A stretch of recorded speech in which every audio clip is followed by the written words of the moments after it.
আসসালামু আলাইকুম দর্শক। আজ আমি আপনাদের সাথে একটা জন্মদিন বা অ্যানিভার্সারির কেক তৈরির রেসিপি শেয়ার করব। আজ আমি তৈরি করব ফানফেটি কেক। এই কেকের ভেতরটা দেখতে অনেক সুন্দর হয়। আপনাদের সুবিধার জন্য কেকটা আমি চুলায় তৈরি করে দেখাবো এবং সহজেই কেকটা কিভাবে ডেকোরেট করা যায় সেটাও দেখাবো। ভিডিওটা শুরু থেকে শেষ পর্যন্ত ভালোভাবে দেখলে সহজেই বাসায় যে কোনো স্পেশাল দিনের জন্য এই সুন্দর কেকটা নিজেই তৈরি করে নিতে পারবেন। ভিডিওটি ভালো লাগলে অবশ্যই লাইক এবং শেয়ার করবেন এবং আরও রেসিপি পেতে আমার চ্যানেলটি সাবস্ক্রাইব করে রাখবেন। আমি 4টা ডিম দিয়ে এই কেকটা তৈরি করব। ডিমগুলো অবশ্যই নর্মাল টেম্পারেচারে থাকতে হবে। ফ্রিজে রাখা ডিম হলে কমপক্ষে 1 ঘন্টা আগে ফ্রিজ থেকে বের করে রেখে দিতে হবে। 4টা ডিমের কুসুম এবং সাদা অংশ আলাদা করে নিয়েছি। প্রথমে ডিমের সাদা অংশ ভালোভাবে বিট করে নিতে হবে। আমি একটা ইলেকট্রিক বিটার দিয়ে বিট করে নিচ্ছি, তবে ইলেকট্রিক বিটারের পরিবর্তে নর্মাল হ্যান্ড হুইস্ক দিয়েও বিট করে নেওয়া যাবে। ডিমের সাদা অংশ যখন এরকম ফোম হয়ে যাবে তখন এর মধ্যে 3/4 কাপ চিনি দিয়ে দিচ্ছি। এরপর আবার ভালোভাবে বিট করতে হবে। মাঝে মাঝে একটা স্প্যাচুলার সাহায্যে ফোমগুলো একসাথে করে দিতে হবে আর তারপর আবার বিট করতে হবে। 2 থেকে 3 মিনিটের মতো বিট করার পর এরকম ঘন আর গ্লসি ফোম তৈরি হবে। এখন এতে আলাদা করে রাখা 4টা ডিমের কুসুম দিয়ে দিচ্ছে। কুসুমগুলো বিট করে ফোমের সাথে ভালোভাবে মিশিয়ে দিতে হবে। এখন এতে আধা কাপ সয়াবিন তেল দিয়ে দিচ্ছি। তেলের পরিবর্তে আধা কাপ গলানো বাটারও দেয়া যাবে। 1 চা চামচ ভ্যানিলা এসেন্স দিয়ে দিচ্ছি। বিট করে সবকিছু ভালোভাবে মিশিয়ে নিতে হবে। বিট করা হয়ে গেছে, সবকিছু ভালোভাবে মিশে গেছে। এখন এর সাথে শুকনা উপকরণগুলো মেশাতে হবে। এজন্য একটা চালনি নিয়ে এতে 1 কাপ প্লাস 1/4 কাপ ময়দা নিয়ে নিচ্ছে। 2 টেবিল চামচ পাউডার মিল্ক দিচ্ছে এবং 1 চা চামচ বেকিং পাউডার দিচ্ছে।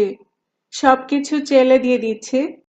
এখন আর বিট করা যাবে না, একটা স্প্যাচুলার সাহায্যে সাবধানে মেশাতে হবে।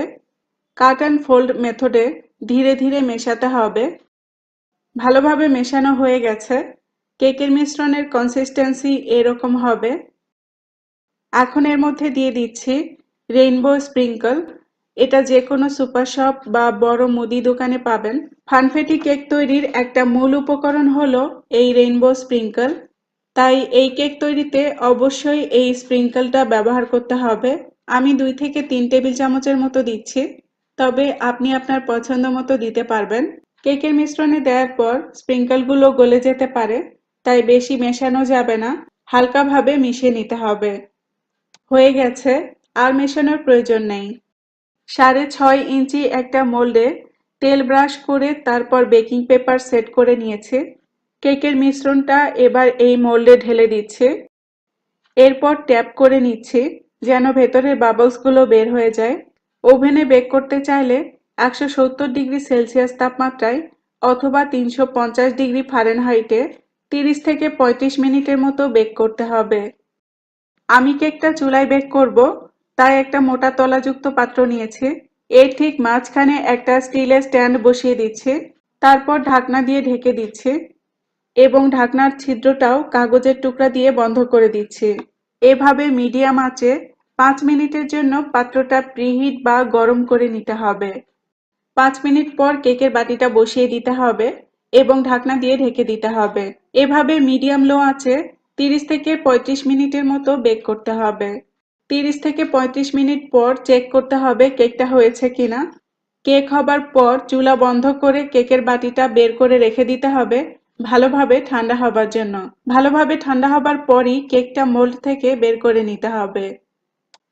সুগার সিরাপ তৈরি করার জন্য এখানে 1/3 কাপ গরম পানি নিয়ে নিচ্ছে। এতে 2 চা চামচ চিনি দিয়ে দিচ্ছে। এবার চিনিটা মিশিয়ে নিলেই সুগার সিরাপ রেডি হয়ে যাবে। হয়ে গেছে, এখন এটা নর্মাল টেম্পারেচারে আসার জন্য রেখে দিচ্ছি। কেকটা পুরোপুরি ঠান্ডা হবার পর কেকের টিন থেকে বের করে নিয়েছে। তারপর কেকের ওপরের অংশটা কেটে সমান করে নিয়েছে। আমি কেকটা 3টা লেয়ারের করব, এজন্য কেকটা কেটে 3টা স্লাইস করে নিতে হবে। এখন একটা টার্ন টেবিলের উপরে কেকের জন্য একটা হাফ প্লেট নিয়ে নিচ্ছে। এর পরিবর্তে কেক বোর্ডও নেওয়া যাবে। সম্পূর্ণ কেকটা এর সাথে আটকে রাখার জন্য এর মাঝখানে সামান্য ক্রিম নিয়ে নিচ্ছে। কেকের চারপাশে ক্রিম ছড়িয়ে যেতে পারে, এ কারণে কেকের চারপাশে কিছু কাগজের টুকরা দিয়ে দিচ্ছে। এবার কেকের প্রথম লেয়ারের উপরে সামান্য সুগার সিরাপ ব্রাশ করে দিচ্ছে। তারপর পছন্দ মতো পরিমাণে ক্রিম দিয়ে লেয়ার করে দিচ্ছে। এর উপরে দ্বিতীয় কেক স্লাইস দিয়ে দিচ্ছে। এর উপরেও সুগার সিরাপ ব্রাশ করে দিচ্ছে। তারপর আবার ক্রিম দিয়ে লেয়ার করে দিচ্ছে। ক্রিমের লেয়ারগুলো যথাসম্ভব সমান করে দিতে হবে। এবার তৃতীয় এবং শেষ কেকের স্লাইসটা দিয়ে দিচ্ছে। একইভাবে সুগার সিরাপ ব্রাশ করে দিচ্ছে। এবার ক্রিম দিয়ে কেকের ওপরে এবং চারপাশে ভালোভাবে কাভার করে দিতে হবে। আমি এখানে হুইপড ক্রিম ফ্রস্টিং ব্যবহার করছি। হুইপড ক্রিম ফ্রস্টিং কিভাবে তৈরি করতে হয় তার একটা চমৎকার ভিডিও আমার চ্যানেলে আছে। আমি নিচে ডেসক্রিপশন বক্সে ভিডিওটির লিংক দিয়ে দিয়েছি, আপনারা চাইলে রেসিপিটি দেখে নিতে পারেন। কেকের ওপরে এবং চারপাশে ক্রিমের প্রথম লেয়ারটা যথাসম্ভব সমান করে দিতে হবে। তারপর ক্রিমের এই প্রথম লেয়ারটা সেট হবার জন্য আধা ঘন্টার জন্য ফ্রিজে রেখে দিতে হবে। ডিপ ফ্রিজে রাখলে বেশি ভালো হবে। আধা ঘন্টা পর কেকটা আবার ক্রিম দিয়ে ডেকোরেট করার জন্য ফ্রিজ থেকে বের করে নিতে হবে। এবার ক্রিমের ফাইনাল লেয়ার দিয়ে কেকটা কাভার করে দিতে হবে। ক্রিমের ফাইনাল লেয়ারটা যথাসম্ভব সমান করে দিতে হবে। কেকের ওপরে এবং চারপাশে সমান করে ক্রিম দিয়ে কাভার করে দিয়েছে। এখন কেকটা পছন্দ মতো সাজিয়ে নেওয়া যাবে। যেহেতু এটা ফানফেটি কেক, তাই এটা সাজাতে আমি কিছু রেইনবো স্প্রিঙ্কল ব্যবহার করব। এ ধরনের স্প্রিঙ্কলগুলো যে কোনো সুপার শপ অথবা বড় মুদি দোকানে পাওয়া যায়, আর দামও কিন্তু খুব বেশি নয়। স্প্রিঙ্কলগুলো কেকের গায়ে এভাবে লাগিয়ে দিচ্ছে। এখন কেকের নিচ থেকে কাগজগুলো সরিয়ে নিচ্ছে। স্টার টিপের নজেল দিয়ে কেকের নিচের দিকে এভাবে ডিজাইন করে দিচ্ছে এবং কেকের ওপরে এভাবে রোজ ডিজাইন করে দিচ্ছে। এই ক্রিমটাও হুইপড ক্রিম ফ্রস্টিং।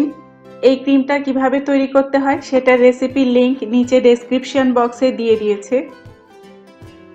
এভাবে আপনার পছন্দ মতো সাজিয়ে নিতে পারেন। বার্থডে বা অ্যানিভার্সারির কেকটা রেডি। কত কিউট হয়েছে কেকটা!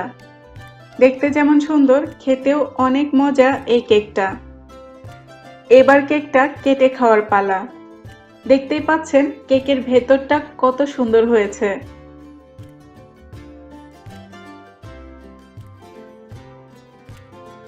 দেখলেন তো কত সফট আর ময়েস্ট হয়েছে কেকটা। অবশ্যই বাসায় ট্রাই করবেন এই কেকটা, আর কেমন লাগলো সেটা আমাকে জানাবেন। ভিডিওটি ভালো লাগলে অবশ্যই লাইক, কমেন্ট এবং শেয়ার করবেন।